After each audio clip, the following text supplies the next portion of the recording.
morning, you're watching Business World Live. I'm Danny Laurel. And I'm Jess De Los Santos. Here are the biggest stories to kickstart this trading day Monday. The Bangko Sentral plans to tighten rules on the large exposure of banks in a bid to ensure the stability of the country's banking sector. The Anti-Money Laundering Council urges banks to keep a close eye on transactions from play-to-earn games such as Axie Infinity.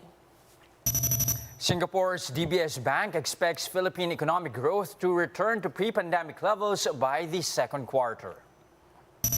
And local shares are seen to climb this week on the back of higher election spending.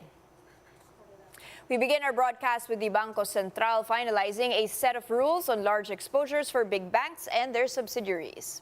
Now, the move aims to ensure the stability of the banking sector and the country's financial system. The Bangko Sentral also outlines regulatory reporting requirement for banks to ensure that risks will be properly monitored. The proposed guidelines define an exposure as large if it is equal to or higher than 10% of a bank's eligible capital.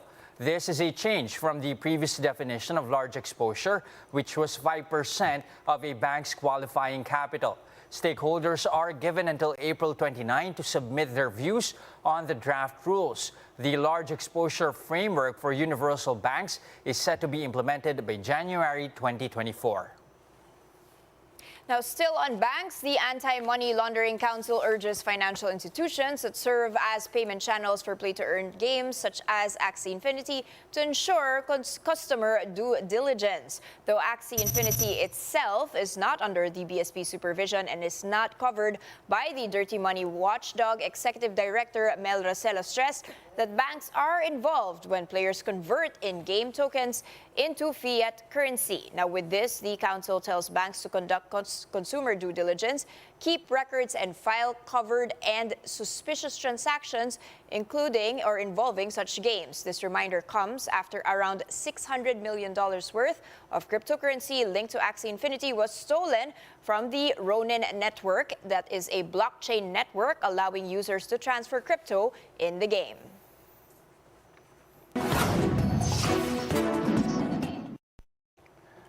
Globe Telecom says it is ready to help lawmakers review the proposed SIM card Registration Act after it was vetoed by President Duterte. Globe's General Legal Counsel Vicente Castelo says they are willing to provide advice to legislators, noting that they support the government in fighting fraud, terrorism, and other crimes. The president vetoed the proposed measure, saying it could result in, quote, dangerous state intrusion and surveillance. Telco giant PLDT has also earlier supported this bill, saying it could help spur e-commerce adoption and growth.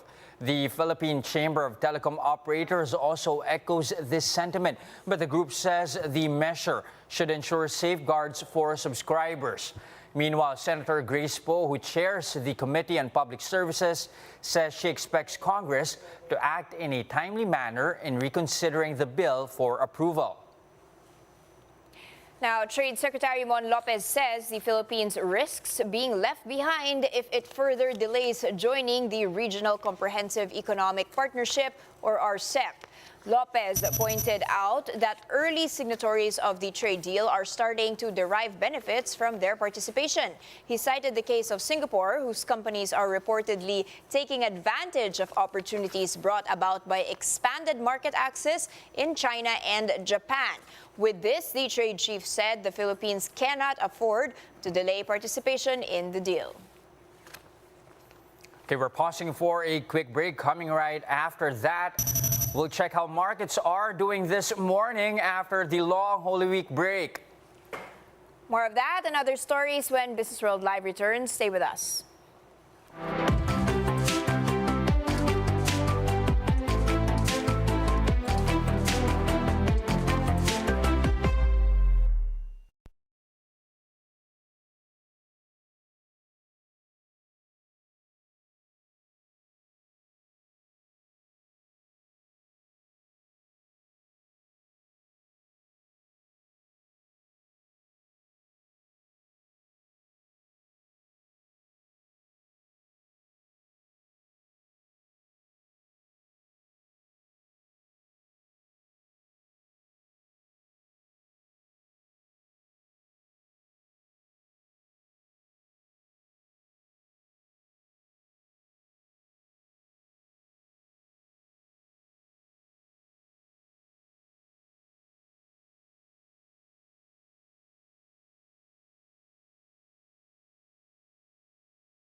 And you're still watching Business World Live here on One News. I'm Jess De Los Santos. And I'm Danny Laurel.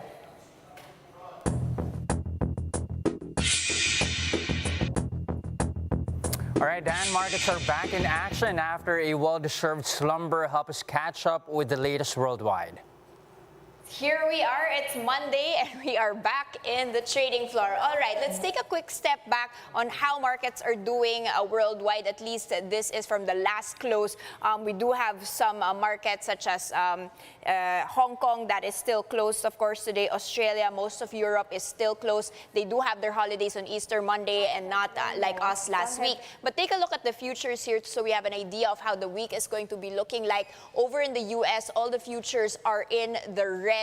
And in Europe, it's a little bit mixed, so still some positivity over in Europe. Now, I want to take you two are, here and see how everybody is recovering from that slide that we did see last week. In fact, the analysts are seeing our index to climb. That is, of course, on the back of expectations, election-related spending. Just we are less than 1 month away from national elections. And Mike Ricafort, chief economist at RCBC, says this will boost our consumption, at least in these 3 weeks. And we closed below 7,000 before the holidays. And the good news is we are now jumping by 0.2%, just hanging in there at 7,001. Two Trade Asia warns, however, there will be a full blast of Q1 earnings soon. And of course, we are still keeping in mind the possibility that there might be a surge happening here. A lot of gatherings, of course, to be taking place. So still a lot of volatility when we take a look at how our own bourse is going to be doing. Now, let's take a look at a couple of indices that I wanted to watch out for. First of all, the banks that's been in our headlines. And this on the back of S&P Global saying that Philippine banks are actually well placed to absorb residual stress. They have said that the sector is adequately capitalized. Now recall the NPLs, they did actually jump to 4.24% in February from 4.14% in January. But S&P said the NPL ratio already peaked last year. But we do have Central Bank Governor Ben Diokno saying earlier at least that the central bank still expects this to accelerate and peak at 8.2% this year. Meanwhile, the banks are up by 0.2%. I just wanted to take a quick peek at one last stock. Very exciting here, and that is Emperador. Take a look at this, Jess. If you had invested in Emperador before the holidays, that was 14 pesos lang. And today, it's already 17 pesos and 36 centavos. So you would have made already close to 4 pesos. And this is possibly on the back that they just got conditional eligibility to list in the Singapore Stock Exchange. Now recall that they did mention that IPO over in Singapore, it's a secondary listing, is still in the offing, and of course they will be considering market conditions and investor feedback. So in the meantime, Emperador, star player this morning, trading at 17 pesos and 44 centavos.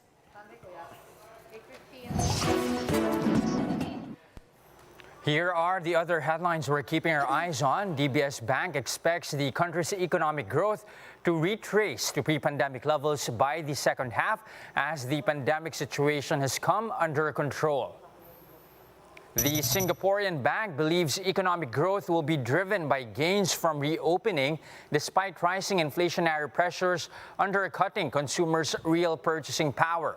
DBS sees domestic GDP growth to accelerate to 6.5% this year from the actual 5.7% expansion recorded in 2021. The bank said households' dynamics appear to have held up well despite the Omicron wave earlier this year. NLEX Corporation is waiting for the Toll Regulatory Board's approval of the first section of the proposed NLEX Cavite Export Expressway Link project. Now, NLEX President Luigi Bautista said they are still addressing some questions that the TRB has when it comes to the legal structure of the C3 road to Anda Circle section implementation.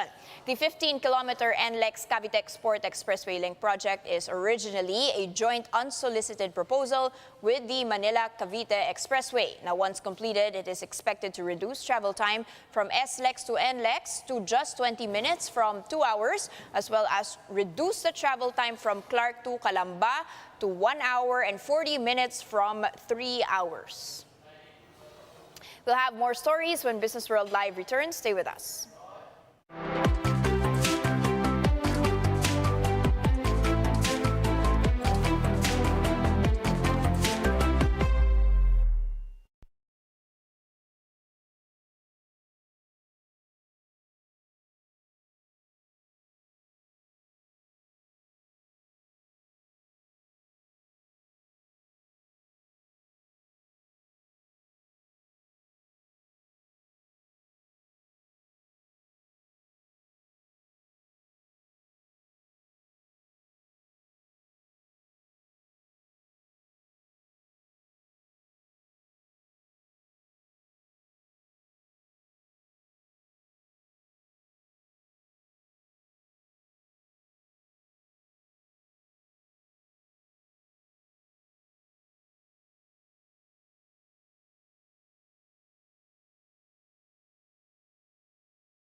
You're still watching Business World Live here on One News. I'm Jess De Los Santos. And I'm Danny Laurel.